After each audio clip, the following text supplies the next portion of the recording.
Lakeland Public Television's Common Ground is brought to you by the Minnesota Arts and Cultural Heritage Fund. This is Buck. I'm painting this. This was a commission or like an order. A friend of mine, an acquaintance, who wants me to paint her dog. This is her favorite dog in the whole world. And I do this a lot. I'll paint portraits of people on commission, like people will order a portrait, and I also do pets. The paints are not non-toxic. They are toxic, and as my painting teacher taught me, your skin is your largest organ, so you have to be careful with it. The reason why I paint with my fingers is because it allows me more time to paint rather than getting tools cleaned and switching tools, because if you're using paintbrushes, you have to keep that paintbrush wet. If you're using acrylics, you have to keep it clean. You can't mix all the colors on it. And then you have to switch paintbrushes if you want to switch colors. But for me, I can just grab some color out of a tube and slap it on the painting.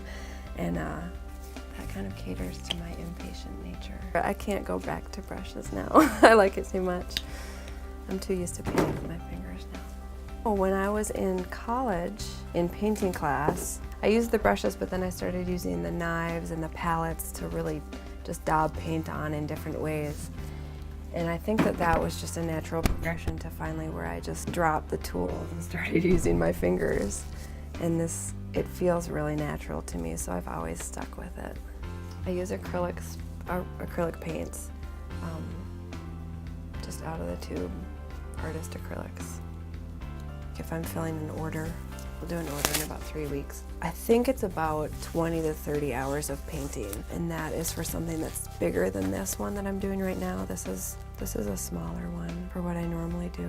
I've found that I can do them if somebody needs it right away for a birthday present or something. I can do it in 1 or 2 weeks if I have to. But I usually like to take my time because I like to be able to look at it and study it for a while. Like I'll let it sit for a couple days and then go back to it, and I'll see things that I hadn't seen before. Jeremy, you cannot come up here right now. You have to go away. Do you want to close him in my bedroom? Sure. Come on, Jeremy. Jeremy, go. Go with Ashley. Is it this one here? Yeah. I haven't come across one that I couldn't do, that I couldn't paint. So if somebody has a photo that they want painted, I can usually successfully paint it to where they're pleased and I'm pleased. And the worst lighting is usually a flash, like in a dark room, an up-close flash on the face. And I've done it. Even one of the paintings for my most recent series was like that, and I chose it, and I managed to pull it off. So luckily I haven't had to tell anybody no yet, but I do prefer to take my own photos before choosing somebody else's photo. There are certain things that I need, like certain lighting and certain, facial expressions or something. So a lot of it comes down to the lighting, though, as far as what would make a good painting. It's really difficult to do my daughter. I've tried to paint her a couple times, and I've never done a successful painting of my husband either, and I think it's because I don't know why it is. It's because it's like I'm too close. Some people say you're just too close to the subject to be happy with the outcome of the painting. But I like to do pets. They're easy to put a lot of color into.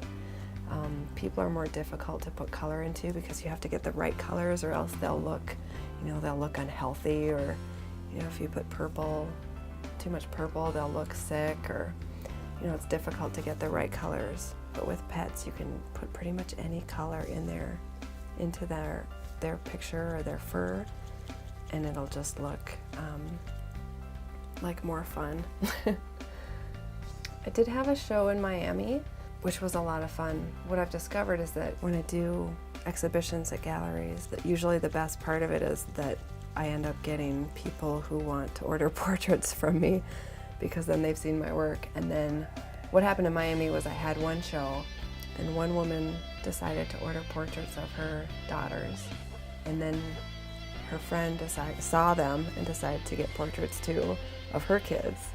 And then that kept me busy for 2 years while in Miami. So word of mouth is a very important aspect of my business.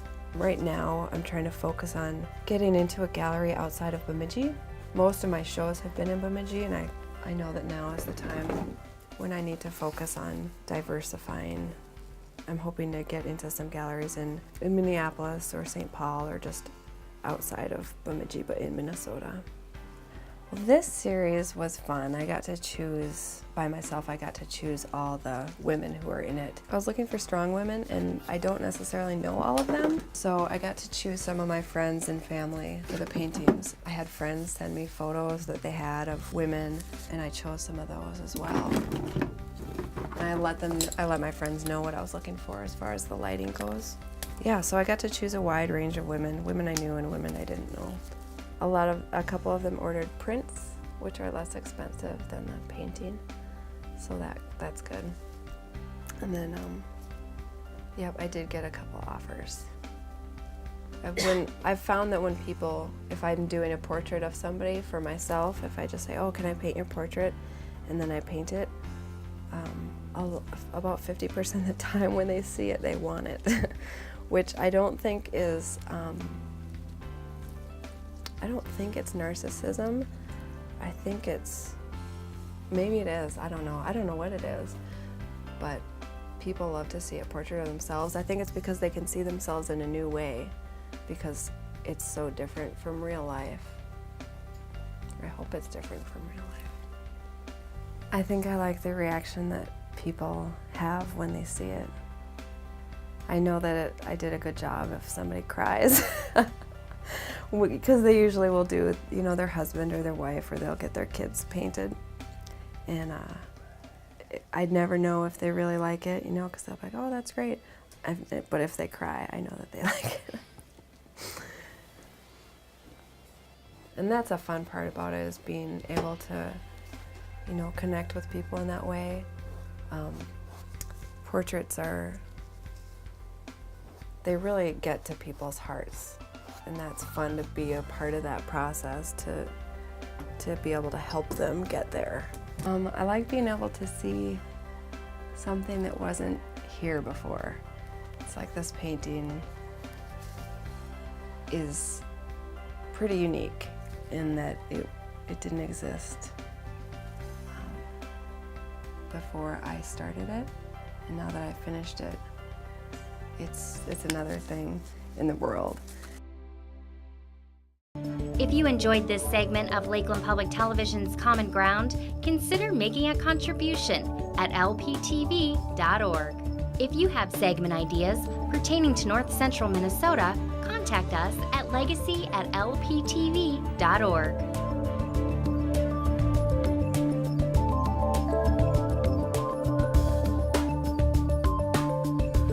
Common Ground is funded by the Minnesota Arts and Cultural Heritage Fund by the vote of the people on November 4th, 2008.